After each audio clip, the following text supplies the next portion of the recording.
Ayan, request ni Kulit ni... Hi guys!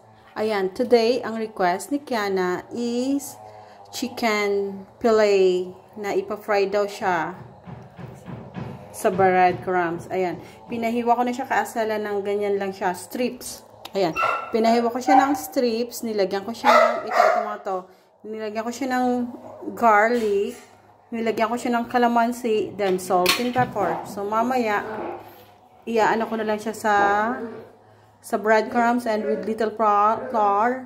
Tapos, ipiprito ko siya. Mamarinate ko lang siya ng konti ngayon para masarap naman yung lasa niya. Ayan o, mga ganyan lang siya, guys. Ito yung, nangungulit si Lily. Ito yung, ito yung request niya. So, yun. Bumili lang kami ng fresh chicken. Mukhang gutom na ang aming Lily girl. So, yun. Dadalhin namin siya maya-maya sa church. Ay, sa school.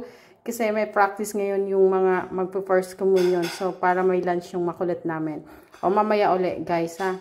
Pag prito na, papakita ko sa'yo. Thank you.